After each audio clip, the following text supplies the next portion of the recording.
주시는 하나님의 말씀은 마가복음 9장입니다.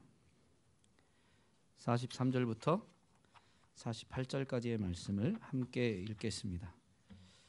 제가 갖고 있는 성경으로는 신약 성경 70쪽입니다.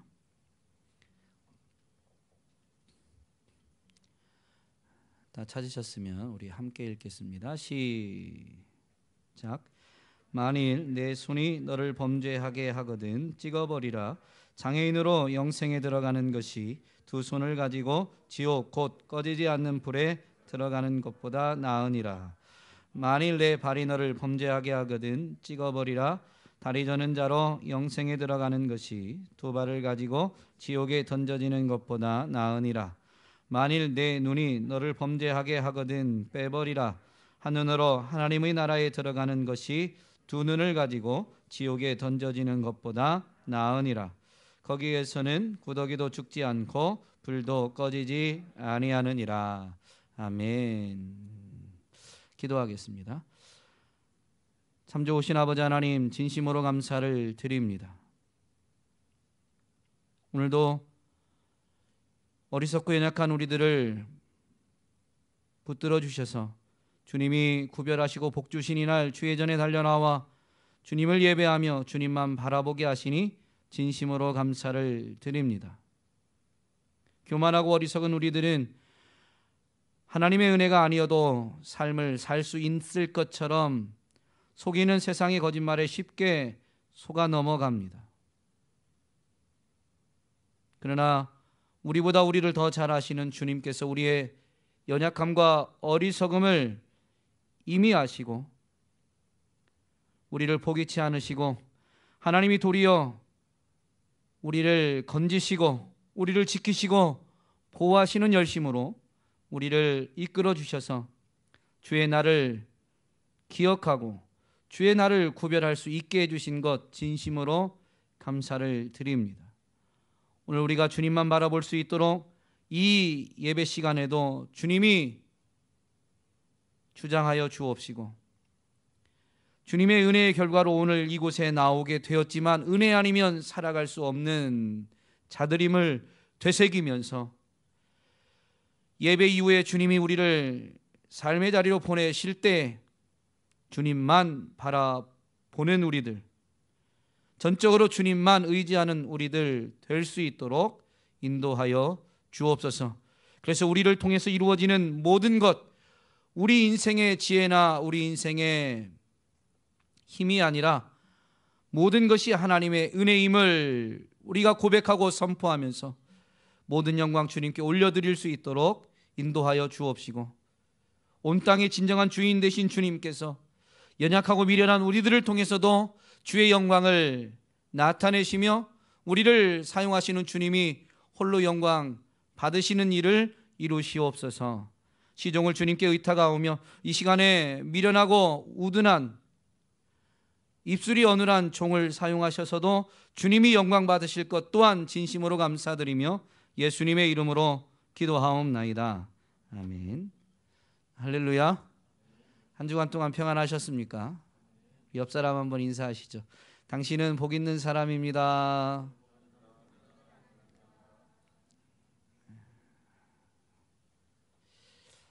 사진 하나 먼저 보시고 말씀을 나누도록 하겠습니다. 여러분, 무슨 그림인 것 같아요? 글씨가 잘 안 보이시나요?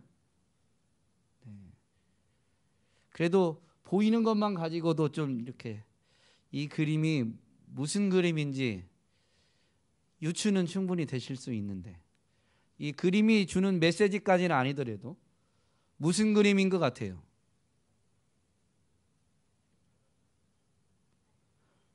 오른쪽 하단에 마크가 있죠? 이케아. 이케아가 광고하는 거예요.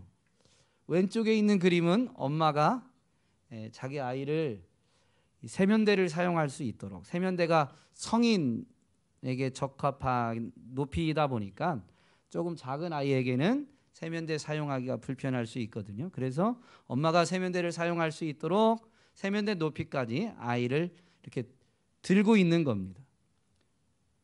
오른쪽에 있는 그림은 제가 오른쪽이라고 그랬나요? 제가 볼 때 제가 있는 데서 오른쪽이어서 그런데 왼쪽에 있는 그림이 엄마가 그런 거고 오른쪽에 있는 그림은요. 발판을 밟고 아이가 이렇게 세면대를 이용하고 있는 거죠. 저 발판의 가격이 이게 인도네시아에서 나온 이케아 이 지명 광고예요. 오른쪽에 있는 저 발판 가격이 인도네시아 화폐로 399 고요.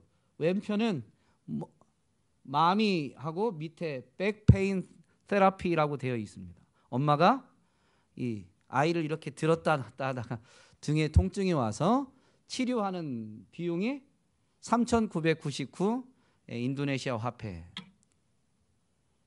그러니까 가구 사는 돈이 작은 건데 그거 아끼려다가 엄마 등 고치는 큰 거 잃어버린다. 그러니까 가구 사는 돈 아끼지 마라라고 이케아가 자기네 이 가구 사라라고 지금 광고하는 겁니다. 작은 것을 아끼려다가 큰 것을 잃어버리는 것은 어리석은 것이죠. 그러므로 이케아가 말하는 건 가구 사는 게 지혜로운 거다. 지혜로운 삶, 지혜로운 일에 지혜롭게 삶을 살아라라고 하면서 자기 가구 살 것을 광고한 것인데요. 우리는 이 땅을 살면서 이런 어리석음을 범할 때가 참 많이 있습니다. 작은 것을 지키려다가 작은 것을 아끼려다가 도리어 큰 것을 잃어버리게 되는 경우죠. 돈을 아끼려다가 저 그림이 보여주는 것처럼 건강을 잃어버릴 수 있습니다. 시간을 아끼려다가 사람을 잃어버릴 수 있습니다. 불편함을 벗고 조금 더 편안하고자 하는 편리함을 지키려다가 신용을 잃어버릴 수 있습니다. 다른 사람에게 좋은 사람으로 인정되어지고 신뢰할 만한 사람으로 인정되기 위해서는 내 것을 조금 포기해야 되죠. 내가 불편한 것을 감수해야 됩니다. 그렇게 될 때 우리는 우리의 신용을 지킬 수 있는데 내가 조금 더 편하고자 할 때 불편한 것을 벗어버리고 내가 조금 더 편안하고자 할 때 우리는 우리의 신용을 잃어버릴 수 있는데 우리는 어때요? 돈을 아끼려 하고 시간을 아끼려 하고 내 편리함을 지키려고 할 때가 많이 있죠. 그것을 지키는 게 잘못된 건 아니지만 그것 때문에 더 중요한 것을 잃어버릴 수 있다라는 것입니다. 그런 경험들이 여러분은 전혀 없는 것처럼 저만 째려보고 계신데 저는 있습니다. 다음 사진 하나 더 보겠습니다. 이 사람이 누구인지 아시나요?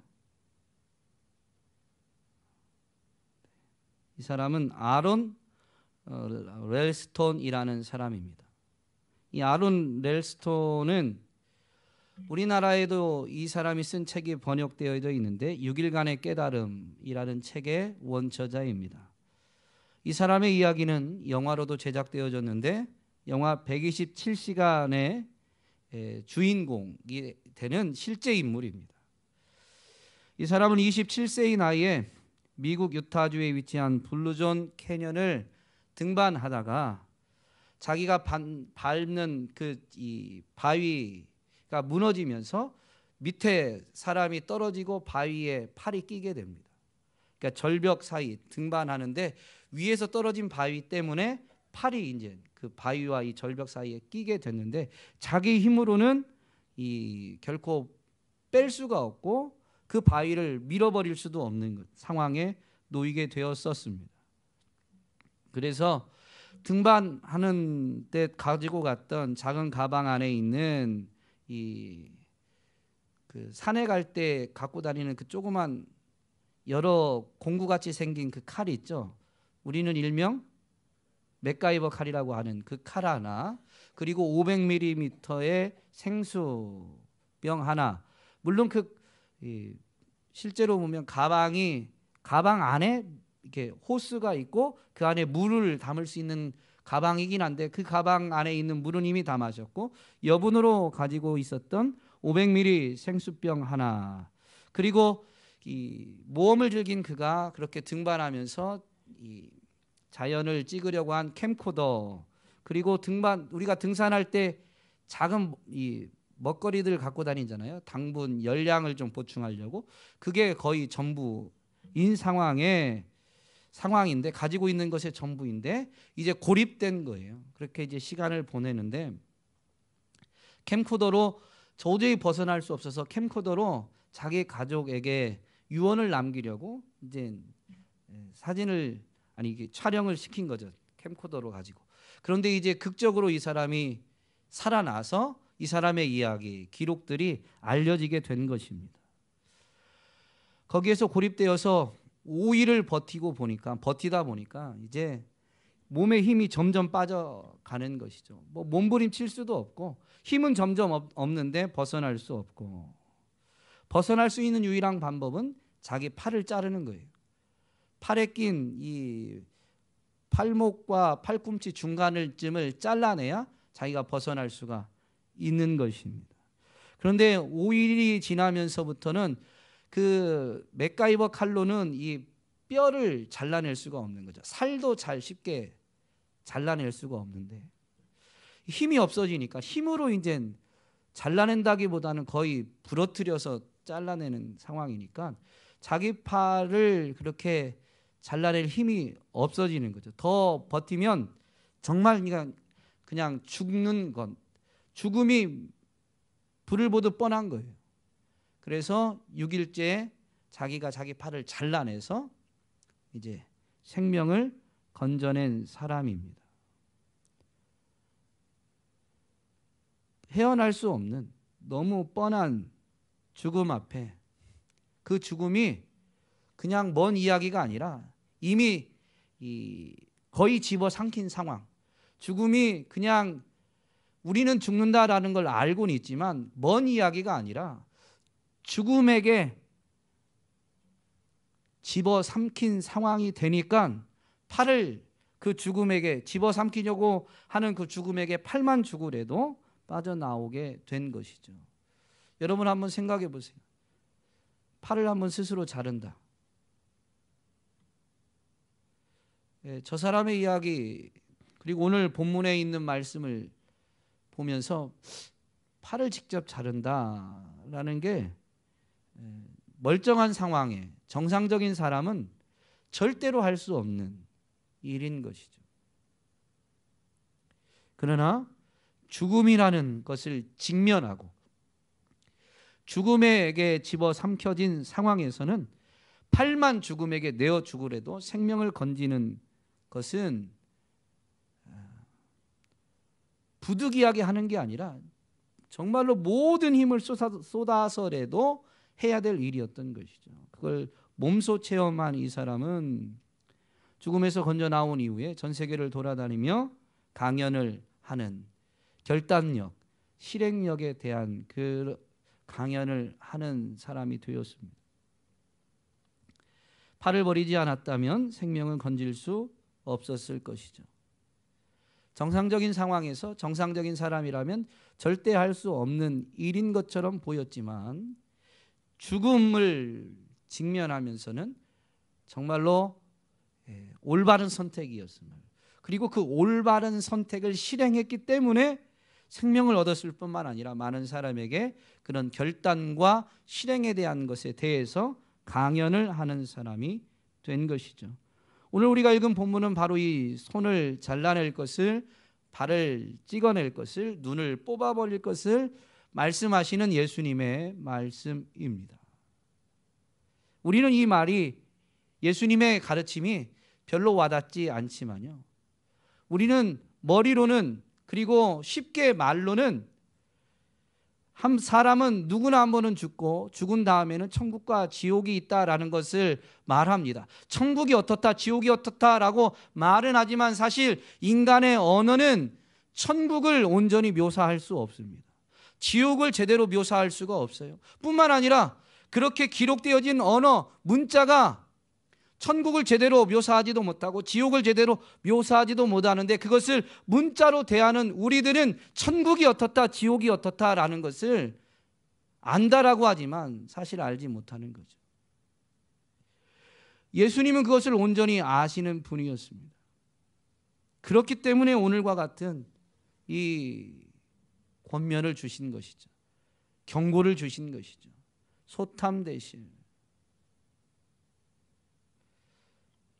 오늘 저와 여러분이 이 말씀을 되새기면서 영원한 세계, 영적인 세계까지 분명히 바라보면서 소탐 대실하는 어리석은 일을 저지르지 않기를. 그리고 그 소탐 대실은 영원한 거예요.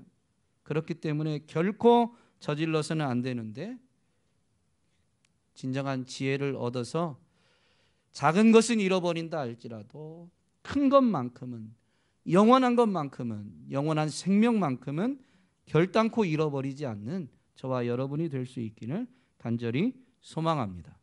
천국에 대해서 말씀을 전하면서 이 땅에서의 삶의 방식이 영원한 세계를 결정한다라고 말씀을 드렸으며, 그 영원한 세계를 결정하는, 그 영원한 세계를 바라본 사람의 삶의 방식은, 이 땅에서의 삶의 방식은 그 영원한 것을 위해서, 영원한 생명을 위해서 올인하는 것이다 라고 했습니다. 영원한 생명의 가치 때문이기도 하지만 그것을 우리가 다 알지 못하는데도 불구하고 그것을 위해서 올인해야 될 이유는 바로 영원한 세계는 오직 천국과 지옥, 영원한 생명과 영원한 형벌로 딱 양분되어져 있기 때문에, 영원한 생명, 이 천국에 대한 그 가르침을 통해서 그 가치를 다 알지 못한다 할지라도 지옥을 기억하면서 반드시 천국에 올인해야 됨을 주님이 가르쳐 주셨죠. 오늘 본문은 이 지옥에 대해서 가르치면서 이 땅에서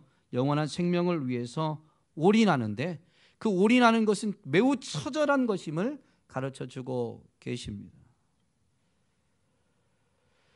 여러분은 소탐대실 하지 않으려고 분명히 살아가고 계시죠? 지금 꼭 천국이 아니더라도 우리 생활의 자리에서 작은 것 때문에 큰 것을 잃어버리지 않으려고 살아가고 계시죠? 예. 특별히 여기 계신 분들 중엔 우리 어머님들이, 엄마들이 소탐대실의 지혜를 매우 잘 가지고 계시고 소탐대실하는 어리석음을 범하지 않으려고 우리의 자녀들을 잘 양육하고 계십니다. 무슨 얘기인가 지금 이렇게 생각하고 계시나요? 자녀들에게 우리 어머님들이 공부해라 공부해라, 하루가 멀다 하고 다그칩니다. 왜 공부해라 공부해라 그렇게 할까요? 학창 시절을 따져보면 초등학교부터 대학교까지 16년입니다. 공부를 좋아하는 사람이 없진 않아요. 100에 하나, 1000에 하나, 심지어 만에 하나 있긴 하더라고요. 없진 않아요. 저도 만나본 적이 있긴 합니다. 제 평생에 한 명 만났습니다. 책 보는 게 재밌다고. 그래서 저는 그렇게 결론 지었습니다. 정상이 아니다. 그런데 어쨌든 있어요. 근데 대부분은 공부하는 게 그렇게 재밌지 않아요. 즐겁지 않아요. 공부를 방해하는 것이 재밌죠. 그래서 학창시절에 우리의 자녀들이 학창시절을 보내면서 공부에 집중하지 못합니다. 집중하지 않습니다. 그런데 인생을 좀 더 살아본, 인생을 조금 앞서 살아본 우리 부모님들이, 사랑하는 자녀들이 그 16년을 참아야 그 이후에 대략 공부 열심히 해서 이제 남은 생애를 따져보면 평균 연령으로 친다고 할 때 내 자녀가 평균 연령을 이상을 살면 좋겠지만 평균 연령을 산다든가 라는 것을 결코 보장하지 못합니다. 머리는 알고 있지만 사실 우리는 아는 대로 살진 않죠. 평균 연령을 산다라고 할 때 대략 60년, 50년에서 60년, 대학 졸업 이후에, 그 정도의 생애를 위해서 16년을 조금 인내하고 그 공부에 집중하는 것이 지혜로운 거죠. 50년, 60년이 16년보다는 더 길고, 동일한 사람이 같은 삶을 살 때 그 길이가 분명히 짧은 것보다는 큰 거니까, 중요한 거니까, 그것을 위해서 학창시절에 인내하는 것, 조금은 좋아하지 않았던 공부에 집중하는 것, 그것이 진정한 지혜라고 여기기 때문에 우리 부모님들이, 특별히 어머님들이 자녀들에게 공부해라 공부해라 합니다. 여러분, 이 사랑이 듬뿍 담긴 목소리, 톤으로 우리의 자녀들에게 아들 공부해 하면 공부하던가요? 그때 공부하면 제 견해로는 비정상입니다. 아까 말씀드린 만에 하나 해당하는 애죠. 잘하지 않아요. 그럼 어떻게 돼요, 우리 어머님들? 포기하는 게 진짜 사랑인가요? 공부하란 말을 더 이상 하지 않는 게 사랑이에요? 제가 너무 어려운 질문을, 특별히 대답하기 난처한 질문을 드렸나요? 남편을 아직도 사랑하시느냐라는 질문보다는 덜 난처할 것 같은데, 웃으라고 그랬는데 이것도 심각하게 받아들여. 사랑이 담긴 뭐라고 해야 될까요? 적절한 톤으로 말하면 안 듣죠. 그럼 어떻게 돼요? 이제 힘이 실리고, 목소리가 커지고 톤이 올라가죠. 아들 공부하라니까. 야, 공부 안 해? 커서 뭐가 되려고? 지 아빠 닮아서 막 이러면서 이제 뭐라고 하잖아요. 그런데 그런다고 해서 아이들이 공부를 하느냐? 하지 않습니다. 그래도 잘 안 해요. 그러면 이제 물리적인 아빠, 힘을 가지고 아이들이 공부할 수 있도록 만들려고 합니다. 무언가를 빼앗거나 공부하는 것에 집중하지 못하게 하는 것을 제재하면서, 그거 제재한다고 아이들의 마음이 공부 쪽으로 확 돌아서는 건 아닌데도 불구하고 그렇게 해서라도 공부를 하게끔 만들려고 합니다. 왜냐하면 16년을 인내하는 것이 50년을 잘 준비하는 것이고, 그것이 진정한 지혜이기 때문인 거죠. 여러분, 오늘 본문은 예수님이 바로 그러한 마음, 사랑 때문에, 진정한 지혜를 알고 계시기 때문에 우리에게 애타는 마음으로 주시는 가르침입니다. 오늘 예수님이 주시는 이 가르침에 보면 지옥이 어떤 곳이에요? 48절에 보면 지옥은 거기에서는 구더기도 죽지 않고 불도 꺼지지 않느니라. 손을 찍고 발을 찍으라고 할 때에는 손과 발을 찍어서라도 지옥에 가지 않는 것이 낫기 때문이죠. 그러면서 거기에서는 이라고 하니까 이 48절은 지옥을 가리키는 거예요. 지옥은 구더기도 죽지 않고 불도 꺼지지 않는 곳이다 라는 것입니다. 구더기가 죽지 않는다. 여러분, 요즘은 구더기 보기가 좀 쉽지 않죠. 그런데 제가 어렸을 때는 구더기 쉽게 볼 수 있습니다. 시골에선 쉽게 봤습니다. 화장실에 가도 구더기가 있고, 음식물을 예전에는 요즘처럼 않고 그냥 시골에서 예전에는 그냥 땅에다 버리면 썩어서 퇴비도 되고 하니까 음식물을 한 곳에 버리게 되죠. 퇴비도 한 곳에 쌓아놓고. 그런데 그런 데 가보면 이 구더기들이 있죠. 여러분, 구더기는 매우 튼튼한 곤충도 아니고, 이거 뭐라고 해야 되죠? 곤충 맞아요? 하여튼 동물인가요? 아니면 매우 약한 동물인가요? 매우 약한 동물이에요. 어렸을 때 놀이 장난감이 없던 저희는 그 구더기, 화장실 갔다가 구더기 보면 볼일 보다가도 이렇게 저만 한 것처럼 그렇게 째려보지 마시고 손으로 톡 누르면, 물론 직접 안 하더라도 톡 누르면 그냥 쉽게 죽어요. 그런데 지옥은 어떤 곳이냐면 그 구더기도 죽지 않는 곳이다. 아무리 약한 것도 이미 지옥에 가면 거기는 끝이 없는 거죠. 죽음이 없는 곳입니다. 사실 성경에서 말하는 죽음은 분리예요, 분리. 영혼이 분리되어져서 그 상태로 계속 유지되기 때문에 거기에서 또 다른 분리가 있진 않아요. 영혼이 그 상태가 되는 것이죠. 구더기도 죽지 않는다.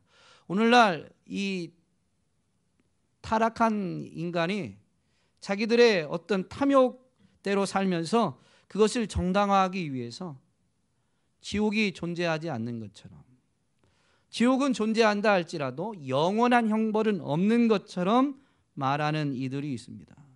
이것이 이 신학자들 사이에서도 이야기하는, 주장하는 이론입니다. 사랑의 하나님이라면 그 불구덩이에 사람을 보내서 영원히 고통받게 하시진 않는다. 그 꺼지지 않는 불에 들어가더라도 사람이 타서 없어질 것이다 라고 했는데요, 오늘 본문에 보면 구더기도 죽지 않는다라고 명확히 가르쳐 주고 계십니다. 지옥은 끝이 있는 곳이 아니에요. 믿음이 없는 사람도 여러분 부활하신다는 건 아시죠? 처음 들으세요? 예수님이 직접 하신 말씀이에요. 선한 일을 행한 자는 생명의 부활로, 악한 일을 행한 자는 심판의 부활로 나오리라. 여러분 부활이 뭐예요? 부활이 뭐예요? 죽었다가 다시 사는 거? 라고까지만 답변하면 50점도 안 됩니다. 죽었다가 다시 살아서 다시는 결코 죽음을 보지 않는 게 부활입니다. 만약에 죽었다가 다시 사는 것만을 가리켜서 부활이라고 한다면 예수님이 부활의 첫 열매가 아니에요. 예수님이 이 땅에 오셔서 죽었던 자를 다시 살린 일이 성경에 보면 최소 3번입니다. 나인성 과부의 아들 야이로, 회당장 야이로의 딸, 그리고 나사로입니다. 그런데 그들을 일컬어 부활했다고 성경은 가르쳐주지 않아요. 죽었다가 다시 살아났지만 죽었다가 다시 살아났던 그들은 또 육체의 죽음을 당하게 됐죠. 죽었다가 다시 살아났다 할지라도 그게 부활이 아니에요. 다시 죽는다면 그건 결코 부활이 아닌 거죠. 부활은 죽었다가 살아서 다시는 죽음을 보지 않는 것이 부활입니다. 악인들도 부활을 한대요. 그런데 심판의 부활이에요. 고린도전서 15장에서 사도 바울이 성도들에게, 교인들에게 전하고 있는 이 영생의 부활, 생명의 부활이 아니라 심판의 부활인 거죠. 생명의 부활은 어떤 거냐면 몸을 바꿔 입는 거예요. 썩어지지 아니하는, 약하지 않고 강한 몸, 영의 몸으로 갈아입는데, 이 악한 일을 행한 자는 심판의 부활로 나올 때 이 강한 몸, 영광스러운 몸은 아니죠. 그냥 여전히 썩어질 몸이에요.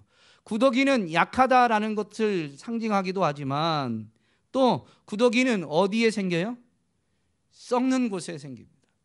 부패한 곳에 구더기가 생기죠. 지옥은 썩어짐이 있는 곳이에요. 그러나 끝은 없어요. 여러분, 이 몸은 썩어져 가고 있습니다. 느끼시나요? 여러분의 몸이 썩어져 가고 있다는 걸 느끼시나요? 느끼셔야 돼요. 안 느끼면 비정상이죠. 나이를 먹으면 자꾸 그런 표현들 쓰세요. 몸에 어딘가 한 군데 좀 고장이 나더라. 썩어져 가고 있는 증거죠. 저도 요즘 들어 너무 썩어져 가고 있다는 것을 절감합니다. 아직 젊지만 이런 표현을 해서 죄송하지만 그러나 성경적인 교훈이에요. 제가 썩어져 가는 걸 너무 많이 느껴요. 저는 운동을 좋아하는데 어제도 새벽에 일찍 일어나서 축구를 했습니다. 근데 누가 와서 걷어차지 않고 누가 넘어뜨리지 않아도 혼자 뛰다가 이제 몸에 이상이 와요. 예, 이제 부상을 당하는 거죠. 햄스트링이라고 혼자 뛰다가 그냥 근섬유가 이렇게 좀 끊어져 가지고 20대 때는 그런 적이 없는데 워밍업을 하지 않아도 몸을 풀지 않고 준비 운동을 하지 않아도 20대 때는 그냥 운동하자 그러면 나가서 막 바로 축구나 농구나 이런 과격한 운동을 해도 이상이 없었는데 이제는 준비 운동을 좀 하고 해도 자꾸 막 누가 그런 것이 아닌데도 이렇게 부상이 와요. 그리고 잠을 자도 전에는 조금 자도 뭐 괜찮았는데 이제는 조금 더 많이 자도 좀 피곤하고 그냥 어떤 때는 멀쩡히 자고 일어났는데 괜히 막 팔이 아프고 보면 이렇게 팔을 베고 잤다든가. 20대 때는 그런 적이 없었거든요. 우리 삶의 주변에서 있는 일이지만 저같이 아직 뭐 우리 온유 가족들 안에서 연령으로 치면 많은 축에 속하는 것도 아닌데 저도 육체가 썩어져 간다는 것을 일상에서 느낄 수 있는데 여러분 어떠세요? 느끼시겠죠. 부딪혀도 20대 때는 멍도 안 들었는데 이제는 스쳐도 멍들어요. 그런 상태로 영혼을 산다는 거예요. 고통받는 것, 불꽃 가운데 있다. 불이 꺼지지 않는다는 것은 고통을 상징하는 것인데 그것은 고사하고 그래도요. 여러분 한번 지옥이 좋겠어요? 결코 이제 썩어지지 아니하는 이 영광스러운 몸을 입지 않는다면 여러분 영원히 산다는 게 좋겠냐고요. 병원에 가보면 오늘도 광고 시간에 좀 영상을 보겠지만 이 생명이 있다는 것, 풍성한 생명이 있다는 것이 아니면 여러분 영원히 사는 것은 복이 아니고요. 엄밀히 말하면 저주죠. 그런데 우리는 이것을 너무 간과합니다. 머리로는 알아요. 여러분 중에 죽음이 있다. 우리의 몸은 썩어져 가고 있다라는 걸 지금 이렇게 제가 일상에 일어나는 일들을 가지고 설명하면 모르는 분은 한 분도 안 계세요.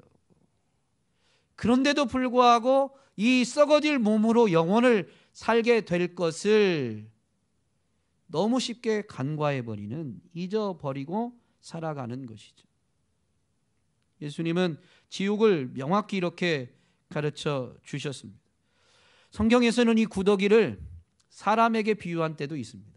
이유는 인생이 나중에 썩어질 것이기 때문에가 아니라 이 죄로 인해서 더럽혀진 더러운 존재이기 때문에 이 사람을 구더기로, 벌레로 비유한 부분들이 있습니다. 특별히 욥과 논쟁을 했던 이 수아 사람 빌닷이 욥기서 25장에서 인생을 구더기 같은 사람, 벌레 같은 인생이랴라고 하면서 비유했습니다. 죄인이 간다라는 것이죠. 더러운, 씻음받지 못한 인생이 가게 되는 곳이 지옥입니다. 그런데 이 죄로 우리는 더럽혀진 것이고 죄의 원흉은 마귀와 사탄이죠. 그래서 예수님은 심판의 메시지를 비유로 가르치실 때 양과 염소의 비유를 통해서 왼편에 있었던 이 자들에게 저주를 받은 자들아 나를 떠나 마귀와 그 사자들을 위하여 예비된 영원한 불에 들어가라 라고 선포하심을 분명히 가르쳐 주셨습니다. 지옥은 원래는 인생을 위해서 예비된 곳은 아닌데 마귀와 그의 사자들을 위해서 예비된 곳인데 인생이 삶의 끝날까지 하나님을 저버리고 마귀와 그의 사자를, 이 세상의 공중권세 잡은 자를 따르게 된다면 그를 따랐기 때문에 영원한 세계도 그를 따라서 가게 되는 것이죠. 불이 꺼지지 않는다라고 분명히 지옥을 가르쳐 주셨는데 이 불은 고통을 가리킵니다. 사람이 갖게 된 상처 중에 가장 큰 상처는 화상이지요. 저희 막내딸도 화상을 입은 적이 있습니다. 걸음마를 막 시작해가지고 얼마 되지 않았는데 이제 여름에, 오늘도 복날이죠. 이렇게 몸 보양하라고 삼계탕을 집에서 이제 장모님이 해주셨어요. 근데 이제 제가 처가살이하고 저희 자녀들만 내시고 하니까 처가살이 할 때 이제 집이 좀 비좁으니까 식탁이 없고 거실에서 상을 피고 이제 삼계탕을 먹게 되는데, 이제 음식을 갖고 와서 잠깐 바닥에 내려놓은 거예요, 그 삼계탕을. 근데 저희 막내가 막 이제 팔팔 끓인 그 삼계탕은 그거를 발로 밟았어요. 그래서 발 뒤꿈치 쪽에 화상을 입었습니다. 화상 전문병원에 갔더니 2도에서 3도 중간쯤 된다고. 2도는 넘고, 거짓말을 조금 보태면 아이 발이 제 손의 반만한 고만한 때입니다. 손가락보다 조금 더 긴 때. 그런데 물집이 주먹만하게, 제 주먹만하게 잡혔어요. 근데 화상병원 가서 보니까 물집을 막 바로 터뜨리고 그 물집 때문에 부풀어온 외피를 잘라내고 그 안에를 막 소독해요. 그 조그만 애가 그걸 하는데 정말 제가 몸소리가 지금도 막 이렇게 약간 등골이 오싹할 정도로 몸소리 쳐지는데, 그게 6개월 이상 치료를 하더라고요. 그러니까 다른 상처보다 화상이 제일 고통스럽다라는 게 제 딸을 통해서도, 물론 작게 이제 데이는 경우도 있죠. 근데 그 데임이 조금 손이나 이런 데 좀 심하면 데인 순간만 아픈 게 아니라 그 열기가 계속 찔러요. 그래서 이게 화상이 제일 고통스러운데, 바로 이 지옥은 불이 꺼지지 않는다라고 하면서 그러한 고통 가운데 썩어질 몸, 즉 이 몸은 약한 것이죠. 불에 견딜 수 있는 강한 게 아니에요. 그런데 이 썩어질 몸, 약한 몸을 가지고 꺼지지 않는 불에서 영원히 살게 되니 얼마나 끔찍한 고통이겠습니까? 팔을 자르는, 마취를 하고 하는 것도 아니고 팔을 자르는 그 고통, 그런데 그걸 직접 보고 자르는 이 고통은 얼마나 크겠습니까? 아론 렐스톤은 그걸 직접 한 거죠. 근데 그러한 고통이 영원히 지속된다. 그렇기 때문에 결코 거기는 가서는 안 되는 것이죠. 팔을 자르는 건 일시적인 거예요. 그러니까 팔을 자르고라도 이 지옥은 결코 가면 안 되는 거죠. 팔을 자르는 거는 매우 극한 고통입니다. 특별히 자기가 자기 팔을 자른다는 것은 정상적인 상황에서 정상적인 사람은 결코 할 수 없는 일인데, 예수님이 비정상이라 지금 팔을 자르라고 말하는 게 아니죠. 지옥은 고통이 일시적인 곳이 아니고 고통이 영원한 곳입니다. 우리가 지지난주에 살펴보았던 나사로와 부자의 이야기에서, 부자가 이 땅에서는 호화롭게 지냈지만 영원한 세계 결정되어지고 나니 음부에, 그 지옥에 내려가서 부자가 어떻게 합니까? 아브라함에게 호소하는 내용을 보면, 나사로를 보내어 그 손가락 끝에 물을 찍어 내 혀를 서늘하게 하소서, 내가 이 불꽃 가운데에서 괴로워하나이다 라고 했습니다. 불꽃 때문에 괴로워하는데 물 한 방울이 허용되지 않는 곳이 지옥이에요. 계시록 말씀에서는 분명히 마귀가 불과 유황못에 던져지게 됨을 선포하고 있습니다. 그러면서 거기에서 세세토록 밤낮 괴로움을 받으리라. 세세토록, 영원토록 밤낮 쉼 없이 괴로움을 받는 곳임을 분명히 선포하고 있습니다. 그래서 가지 말아야 되는 거죠. 이 지옥은, 이 불못은 계시록에서는 둘째 사망이다라고 가르칩니다. 사망은 분리라고 그랬죠. 육체의 사망은 육체와 영혼이 분리되는 것이고, 둘째 사망은 우리의 영혼이 하나님과 분리되는 것입니다. 부자가 죽어간 곳은 아브라함의 이름을 부르지만 큰 골이 있어서 결코 오갈 수 없는 분리된 곳임을 명확히 가르쳐 주셨죠. 하나님과 영원히 분리된, 그래서 예수님은 나를 떠나 마귀와 그의 사자들을 위하여 예비된 영원한 불에 들어가라 라고 그 심판대에서 선언되는 말씀을 통해 지옥을 가르쳐 주셨습니다. 주님을 떠나는 거죠. 주님을 떠난다라는 것, 주님의 은혜로부터 떠나게 되는 것, 주님의 사랑, 주님의 긍휼, 주님의 자비로부터 이제 완전히 분리되어지는 것입니다. 긍휼과 자비와 사랑이 결코 한 방울도 용납되지 않아요. 그래서 둘째 사망에 처해지는 이 불못은 하나님의 진노가 머무는 곳이죠. 하나님이 사랑이신 건 맞아요. 하나님이 긍휼이 풍성하신 분은 맞지만 그 하나님으로부터 분리되어지는 것은 인생이 자처한 것입니다. 땅의 것을 조금 더 얻어보고자 작은 것을 탐하다가 그 온 땅의 주인 되시는 하나님과 분리되어지는 일을 자기가 초래한 것입니다. 하나님의 진노가 머무는 곳이 지옥인데, 여러분, 인생은 하나님의 진노를 감당할 수 없습니다. 계시록에서도 이 하나님의 진노를 표현하기 위해서 인생을 포도로 비유했습니다. 어떤 포도냐면 포도주 틀에 놓여 있는 포도로. 그래서 포도주 틀을 밟는 것, 그것이 하나님의 진노가 위에 머무는 것으로 분명히 가르쳐 주죠. 계시록 14장 19절 20절 말씀에 보면 천사가 낫을 땅에 휘둘러 땅에 포도를 거두어 하나님의 진노의 큰 포도주 틀에 던짐에 성 밖에서, 그 틀이 성 밖에서, 새 예루살렘 성 밖에서 하나님으로부터 떠난 곳에서 하나님의 진노로 인해서 그 틀이 밟히니 틀에서 피가 나서 말 굴레까지 닿았고 1600 스다디온에 퍼졌더라. 여러분, 포도가 포도주 틀에 던져진 다음에 포도주 틀이 밟히면, 하나님의 진노가 임하게 되면, 하나님의 진노가 누르게 되면 그 포도가 남아나겠습니까? 사라지는 건 아니에요. 으깨어지죠. 감당해낼 수 없는. 그런데 그러한 고통, 그러한 진노로 인한 누름이 영원히 지속되는 곳이 지옥입니다.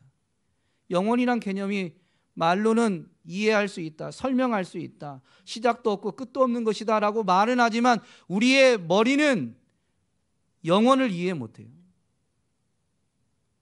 100년이라는 시간도 계산은 할 수 있죠. 근데 여러분, 100년이라는 인생의 그 생명의 길이를 여러분 가늠하고 계신가요? 100년을 충분히 인지하고 100년이 어떻다는 것을 온전히 알아서 100년을 계획을 세우고 100년의 삶을 살아낼 수 있냐고요. 우리 인생은 그런 존재가 아니에요. 그런데 주님은 영원하신 분이니까 이 영혼을 온전히 알고 계시고 하나님과 동등하신 하나님의 본체이셨기 때문에 하나님의 진노가 어떻다는 것을 다 아시니까 애끓는 심정으로, 야, 손을 끊어버리더라도, 손을 찍어버리더라도, 눈을 뽑아버리더라도, 예수님, 하나님이신 그분이 손을 찍고 눈을 뽑는다라는 이런 표현을 왜 하겠어요? 소탐대실의 우를 결코 범하지 않게 하기 위해서이죠. 손을 찍고 발을 찍고 눈을 뽑아버리다라고 했는데, 손은 사람이 자기 뜻을 이루기 위해서 행동하는 것을 상징합니다. 그래서 성경에서 보면 사람이 율법을 지키면 복을 받는다라는 것이 구약의 가르침이죠. 모세가 이걸 선포했습니다. 신명기 28장에서 보면 하나님의 율법을 지켜 행하면 복을 받는데, 성읍에서도 들에서도 나가도 들어가도 이 떡반죽 그릇이 모든 것이 복을 받는다라고 분명히 가르치면서 이렇게 마지막 부분에서 선포합니다. 내 손으로 하는 모든 일에 복을 주시리니 내가 많은 민족에게 꾸어줄지라도 너는 꾸지 아니할 것이다. 여러분, 손으로 한 것만 복을 받는다는 의미가 아니에요. 손이 상징하는 건 그 사람이 자기가 원하는 자기 뜻을 이루기 위해서 행한 모든 것을 말합니다. 오늘날 여러분, 모든 일이 손으로만 이루어지나요? 구두로 체결되어지는 일들도 많이 있죠. 말로 인해서 무언가 성사되어지는 것도 많이 있습니다. 그러면 그런 일은 잘 되게 하시지 않는다라는 의미는 결코 아니죠. 손이라는 것은 사람이 자기 뜻을 성취하기 위해서 행동하는 것을 상징하는 신체의 한 부분, 도구일 뿐입니다. 그러므로 손을 찍어버리라 라는 것은 네가 네 뜻을 이루고자 하는데 그 뜻이 죄악된 것이라면 찍어버리라는 거예요. 죄를 찍어버리라는 거죠. 손이 범죄하게 하거든. 발은 우리가 원하는 것으로 나아가게 만드는 것을 상징합니다. 그런데 우리가 원하는 것이 죄의 길이라면 그 발을 찍어야 되는 것이죠. 이사야 선지자는 이스라엘 백성이 하나님의 심판을 받음을 선포했습니다. 거듭거듭 선포했습니다. 그들이 이제 부르짖어도 결정되어진 심판이 돌이켜지지 않습니다. 이유는 그들의 죄악 때문에, 그들과 하나님 사이가 갈라졌기 때문에, 그들이 이제 부르짖는다고 해서 하나님이 들으시는 것이 아니다라고 분명히 선포하죠. 그러면서 그들의 실상을 분명히 묘사하는데, 그 발은 행악하기에 빠르고 무죄한 피를 흘리기에 신속하며 라고 분명히 그들의 죄를 지적합니다. 그들의 발은 행악하기에 빠르고, 악을 저지르는 방향으로 빠르게 달려가려고 이미 취하고 있는 거예요. 삶의 자세가 그렇다라는 것이죠. 발은 어느 쪽으로 가고자 하는가를 분명히 나타냅니다. 그것이 죄악의 방향, 조금 더 자세히 말하면 오늘 가르침대로 하면 큰 것을 잃어버리게 되는 방향, 천국을 위해서 올인해야 되는데 그러한 방향이 아니라면 찍어버려야 된다라는 것이죠. 눈은 뽑아버리라고 했습니다. 눈이 범죄하게 하면 뽑아버리라는 거예요. 눈이 어떤 범죄를 할 수 있나요?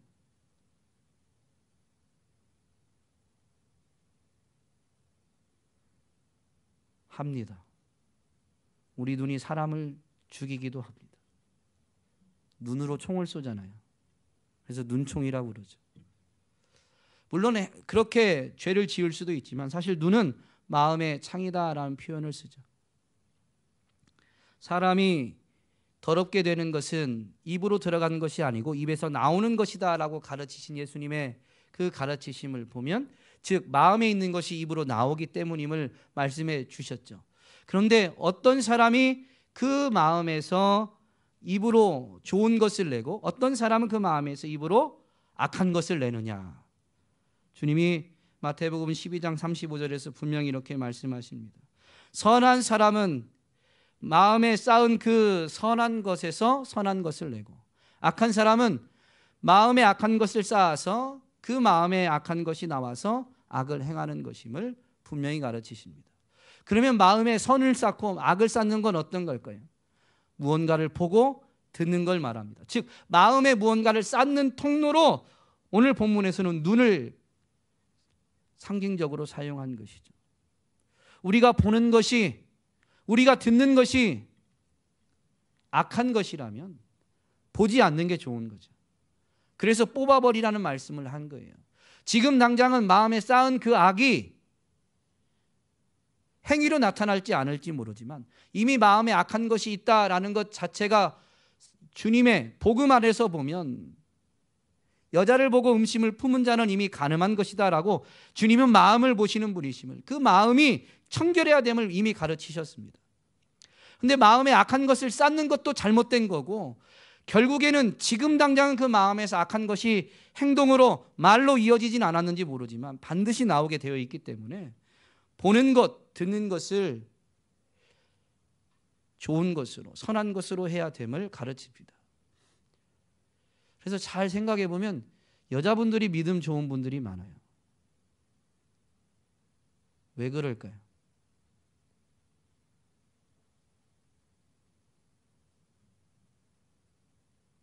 여러분 왜 그런 것 같아요? 우리 여성분들, 왜 여자가 남자보다 믿음이 좋은 경우가 많을까요? 그렇다는 전대 진리는 아닌데 왜 그럴까요? 여자분들이 보는 것, 듣는 것을 좋은 것만 하려는 훈련을 남자보다 많이 합니다. 여러분 언제 그 훈련 제일 많이 하셨어요? 임신하셨을 때.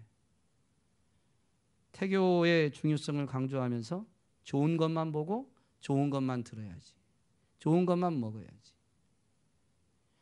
배 안에 있는 아기도 엄마가 좋은 것을 보고 좋은 걸 듣는 것에 영향을 받는다는 거예요. 그러면 자기 자신은 오죽할까요?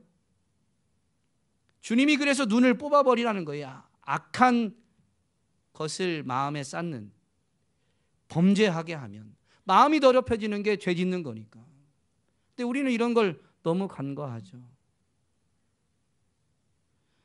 임산부의 태교만큼만 이래도 우리가 영적으로 우리 마음에 좋은 것을 쌓고 선한 것을 쌓으려고 한다면, 좋은 것만 보고 좋은 것만 듣고자 한다면 오늘 교회는 지금과는 분명히 다를 것입니다. 오늘 우리는 큰 것을 결코 잃지 않고 그것에 대한 소망, 천국에 대한 소망 때문에 지금과는 아마 전혀 다른 삶을 살고 있을 거예요. 여러분 어떠세요? 좋은 것을 안 보려고 눈을 뽑아버리는 심정으로 구별하고 있나요?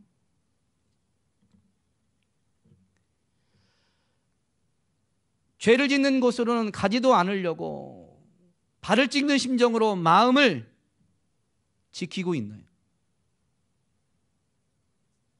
죄를 짓지 않고 거룩하고 신실하게 살고자 손을 찍는 심정으로 죄와 싸우고 있나요? 주님은 분명히 우리에게 가르쳐 주십니다.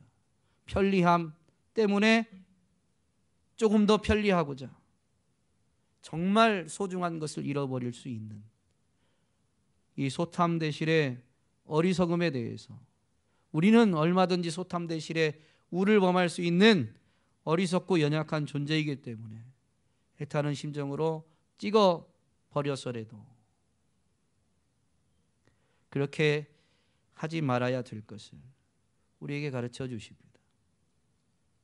그분은 말로만 하신 게 아니고 자기 자신을 죽기까지 내어 주셔서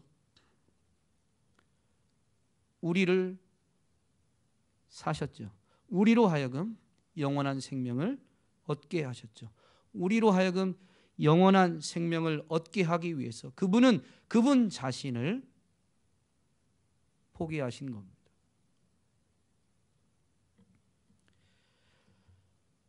그분이 그렇게 행하셨다면, 예수님이 그렇게 행하셨다면 오늘 우리는 우리 자신을 그렇게까지는 아니잖아요. 그런데 이 가르침 정도는 따라야 합당한 거겠죠. 굉장히 큰 부담스러운 요구이십니다. 명령이십니다. 그런데 그분이 명령만 한 게 아니라 그분이 자기 자신을 내어주시기까지 우리로 하여금 영원한 생명을 얻게 하신 거예요.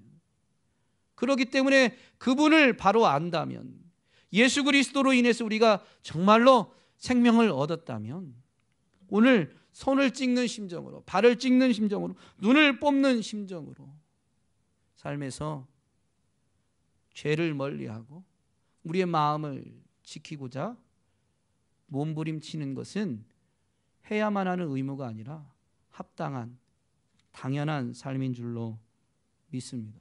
저와 여러분이 정말로 좋은 것만 보고 좋은 것만 들으면서 올바른 방향으로 나아가면서 주님의 손이 되어 주님의 사랑과 복음을 나타내는 일에 쓰임받을 수 있게 되기를. 그래서 이 땅에서의 생애를 마무리할 때에는 큰 것만큼은 결단코 잃어버리지 않고 영원한 생명을 온전히 받아 누리게 되기를 주님의 이름으로 권면드립니다. 우리 같이 찬양 드리시면서 하나님 앞에 봉헌하겠습니다.